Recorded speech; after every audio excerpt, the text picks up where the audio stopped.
U.S. citizens complaining about a certain phenomenon. We'll dig in deeper here in just a second. My background is in pre-hospital emergency medicine.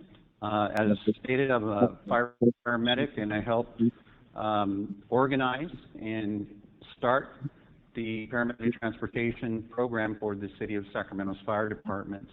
I also was a former trainer for public and government agencies on bioterrorism. I was a proprietary programmer and inventor and developer. The former owner of the third largest ISP in the capital here in California of Sacramento.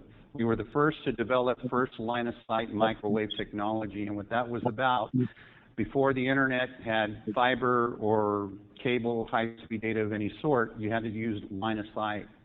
And this comes into play with the phenomenon that we're going to be talking about today. I've been an advocate for transparency and human rights, and I'm currently president, as I stated, of Cosmic Clarity Connections. From discovery to disclosure, journey into anomalous health incidents affecting United States citizens, also known as the Havana Syndrome. Has anyone heard of the Havana Syndrome? Raise your hand. Okay, great. So I'm going to show you a couple of reports. I'm going to read some excerpts from some declassified documents that were obtained via FOIA request. The first is called the New World. It's the air and space power for the 21st century, and this was created by the United States Air Force best minds in order to keep the United States a superpower 50 years into the future. And this is the Defense Technical Information Center. New World, this is the title of this. And I've already talked about 50 years in the future, but here's where it gets a little bit interesting. On page 89 of this report is a chapter called Biological Processes, or Biological Processes and Control. And let me get back there.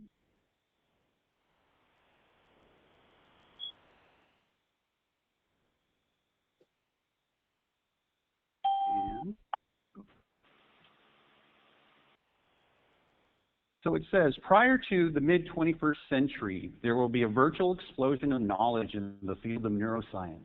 We will have achieved a clear understanding of how the human brain works, how it really controls the various functions of the body, and how it can be manipulated, both positively and negatively. One can envision the development of electromagnetic energy sources, the output of which can be pulsed, shaped, and focused, that can couple with the human body in a fashion that will allow one to prevent voluntary muscular movements, control emotions, thus actions, produce sleep, transmit suggestions, interfere with both short-term and long-term memory, produce an experience set, and get this, delete an experience set. This will open the door for the development of some novel capabilities that can be used in armed conflict, in terrorist hostage situations, and in training. New weapons that offer the opportunity of control of an adversary without resorting to lethal solution or collateral casualties can be developed around this concept. This would offer significant improvements in the capabilities of our special operations forces. Initial experimentation should be focused on the interaction of electromagnetic energy and the neuromuscular junctions involved in voluntary muscle control. Theories need to be developed, modeled, and tested in experimental preparations. Early testing using in vitro cell cultures of neural networks could provide a focus for more definitive, intact animal testing. If successful, one could envision a weapon that would render an opponent incapable of taking any meaningful action involving any higher motor skill. Using weapons operating tracking systems, the prospect of a weapon to accomplish this when targeted against an individual target is reasonable. The prospect of a weapon effective against a mass force would seem to be more remote. The use of such a device is in an enclosed area against multiple targets, a hostage situation, for example, may be more difficult than an individual target system, but probably feasible. It would also appear possible to create high-fidelity speech in the human body, raising the possibility of covert suggestion and psychological direction. When a high-powered microwave pulse in the gigahertz range reaches the human body, a very small temperature perturbation occurs. This is associated with a sudden expansion of slightly heated tissue. This expansion is fast enough to produce an acoustic wave.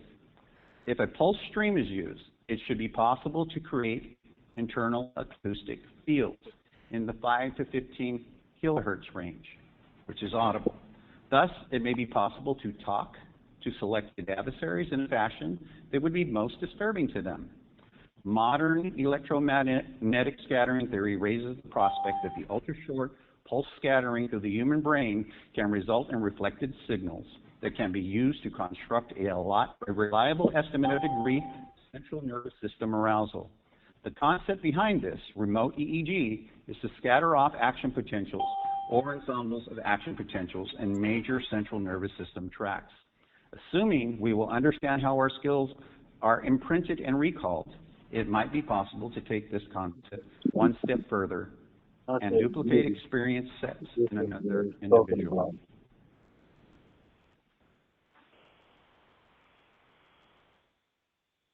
So the U.S. military has been working on this concept for quite some time. This was released in November of 1994. And we know that this was a collaboration of the greatest minds, so it was actually created probably 10 to 15 years prior to that, okay, before they released this. Now, when I was asking about, has anyone experienced, have anyone or know anyone who has had mental illness in their family? Here is the document. It's titled Individual Rights and the Federal Role in Behavior Modification. The staff, this is a study prepared by the staff of the Subcommittee on Constitutional Rights of the Committee on the Judiciary, United States Senate, 93rd Congress, second session, November 1974. It's important that I point that out, because what I'm about to read to you is going to be disturbing to some, shocking to most.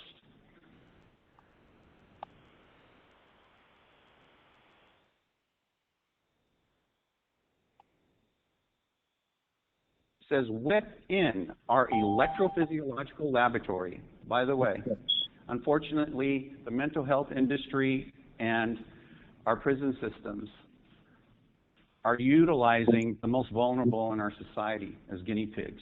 And this will explain why I make this statement.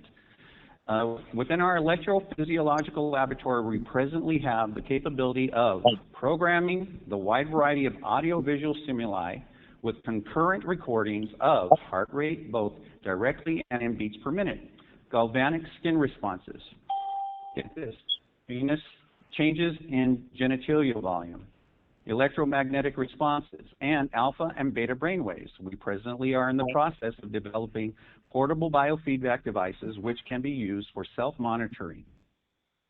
The number of satellite facilities outside of UCLA, notably Atascadero, Camillo, and Vacaville state hospitals, raised additional questions of control and made it more difficult to monitor carefully the activities of the CSRB.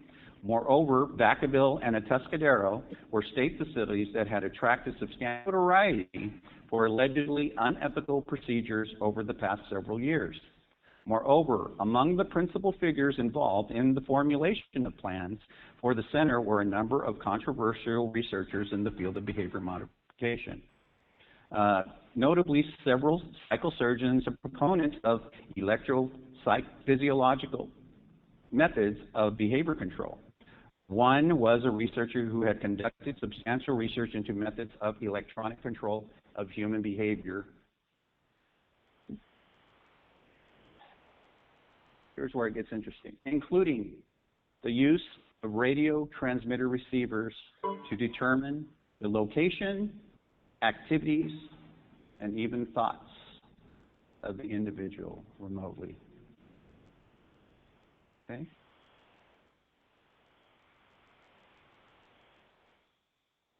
Nice. Okay, move. How it all began. So I met a gentleman in Austin, Texas. His name was Dr. John Hall. And I had an opportunity to meet him and have a discussion about a phenomenon that was happening to individuals here in the United States. He is the author of a book called A New Breed: Satellite Terrorism in America.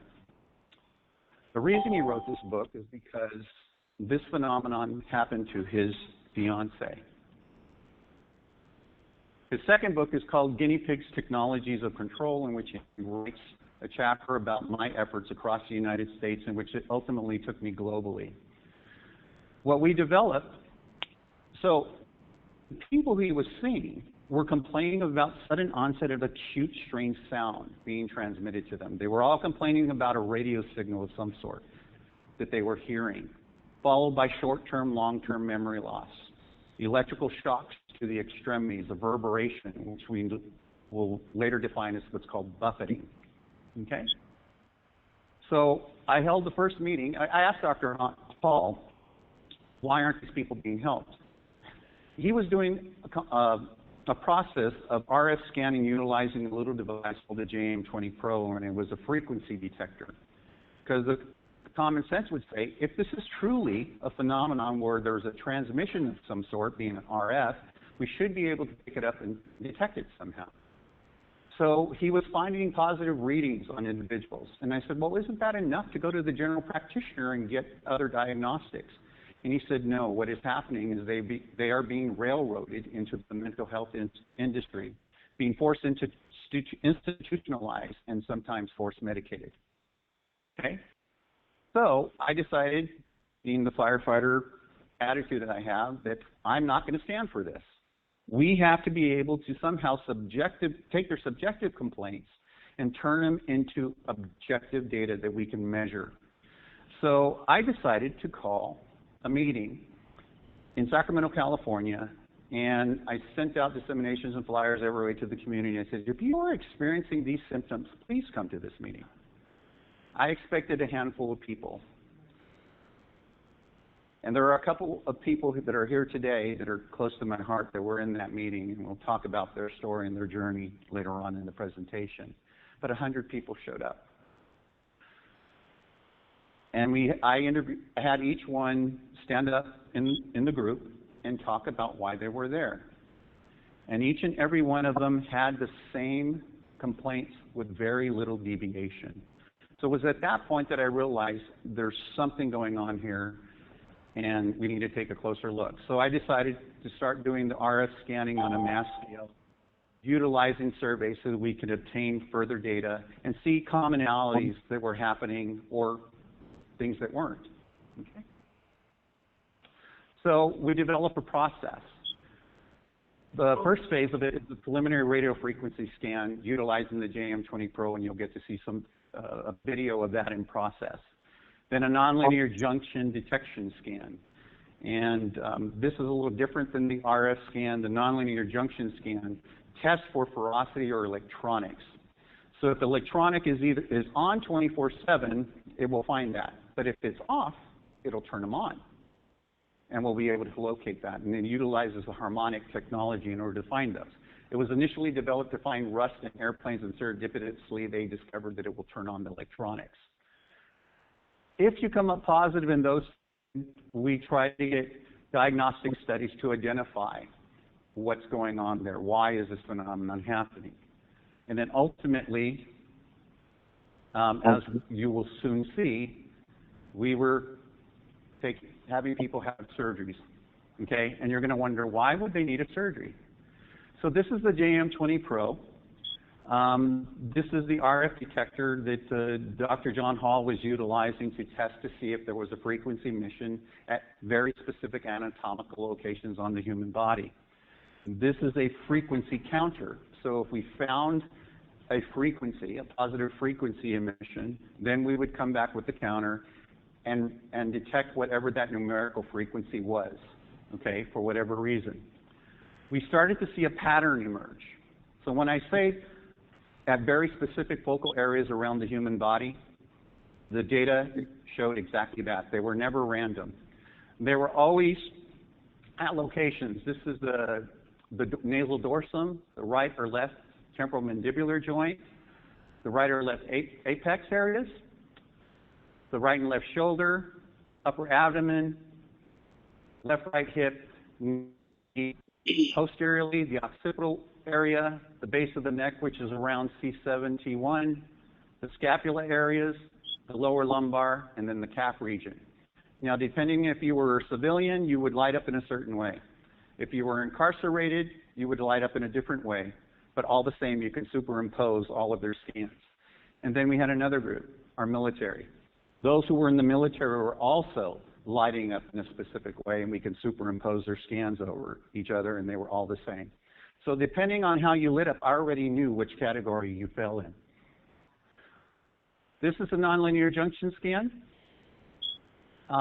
This is the device that I told you that will look for porosity or electronic components, and if it's not on, it'll turn it on. And what it does is sends out a harmonic, looks for that porosity.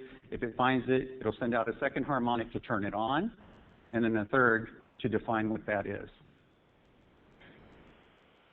This is the results of this, a sample results. This is an actual real person in which the nonlinear junction scan determined whether they were finding a semiconductor, whether it was inconclusive or corrosive, meaning that it's in the deterioration phase, okay?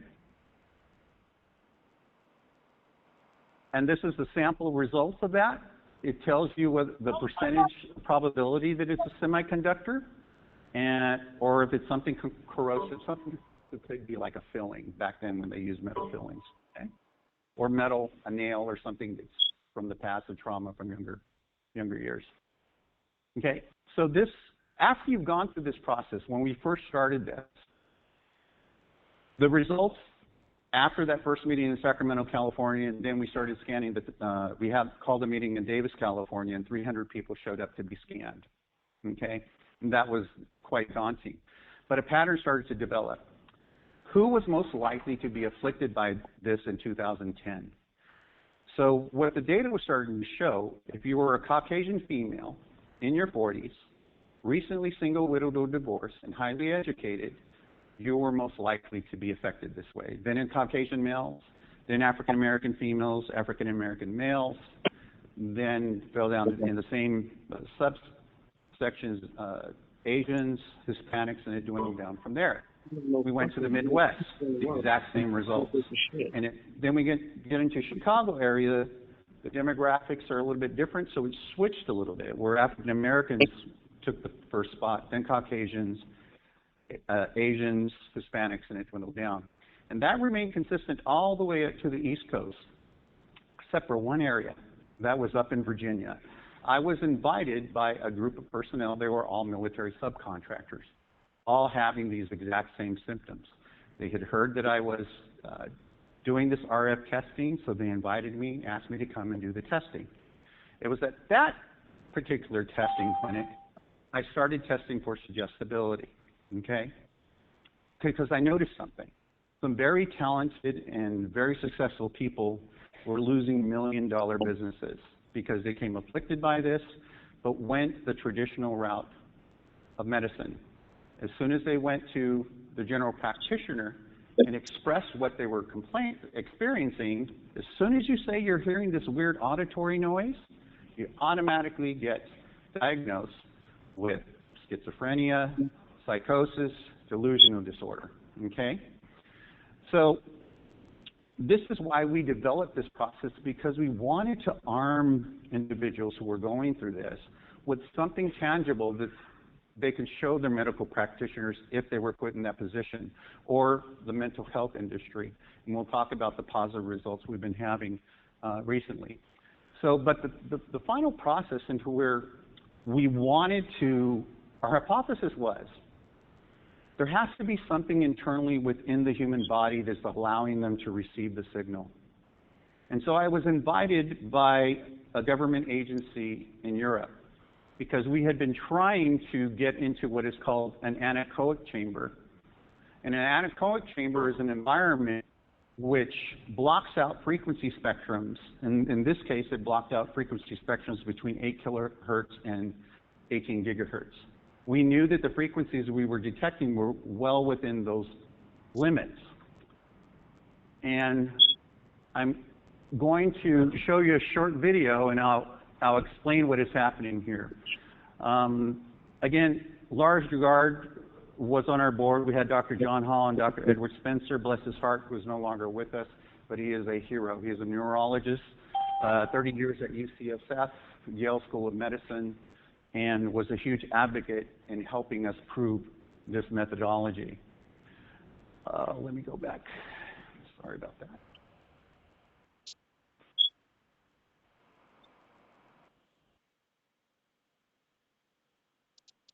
I apologize. I'm not used to this format here. Here we go. Now pay close attention to this, because here is when we realized that we were onto something.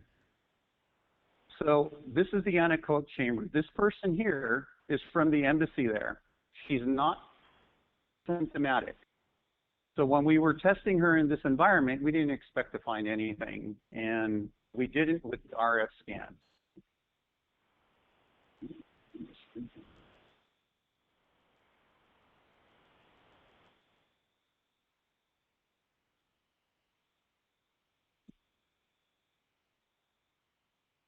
This next space here, this is the frequency detector. Whenever that light is flashing, it's searching for frequency.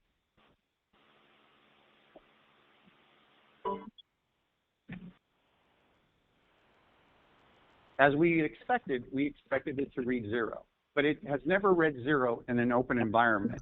So we knew we were in the right environment in this situation because it read 0, and we were really excited about that. Because if our hypothesis was correct, those who were coming up positive in the preliminary RF scan and the frequencies that we were detecting should be detected in this environment if it's emitting from the human body.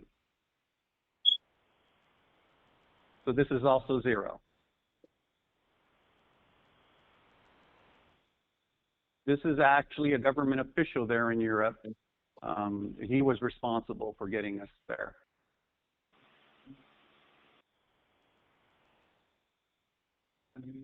Non-symptomatic.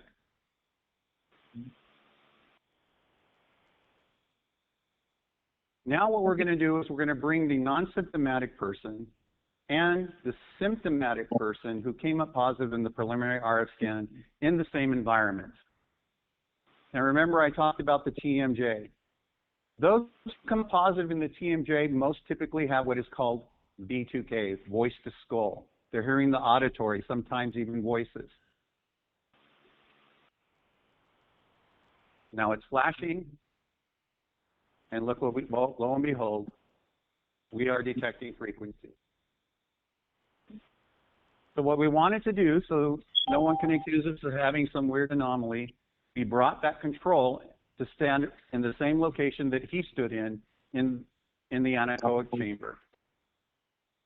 And then pay close attention to what we find. 0. It was on this day that we were very excited, but very disappointed at the same time, because it proved 100% that for whatever reason this frequency was emitting from the human body. What were we finding? So this is a typical report of the frequency reading. Take a look at the agencies that are associated with these frequencies. For example, this is upper abdominal region. This is the frequency detection, digestive metabolic sensor. Who is responsible? DARPA, HHS, Stanford Medtronics, left temporal mandibular joint. Again, the frequency cranial facial neural sensor, DARPA, UC Davis, Mayo Clinic. This goes on, and this is very typical of what we're finding when we do these preliminary RF scans. The FCC leases these frequencies to agencies, and these are the agencies that are allowed to utilize these frequency spectra. Okay. These people are symptomatic, so they know that it is being done, but they needed proof, and this is what we developed, and this is this is why this journey that I'm going through is here, and we'll talk about it. So here's a case in your backyard. This case here is a gentleman by the name of Dave Larson. He was a politician. And what I'm about to show you might surprise you. This was in the late 80s, early 90s.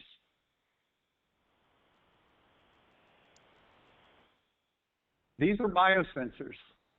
Look how small they are at this time frame. 2 letters on a penny, maybe 4 there.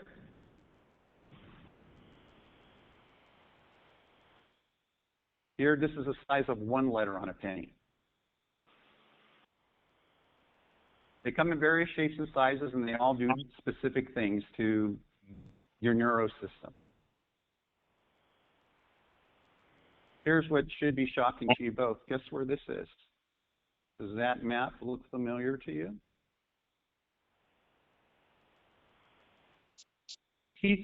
Mr. Larson sued, but he lost. And the reason he lost is because he unwittingly and unknowingly signed up to be in an experiment.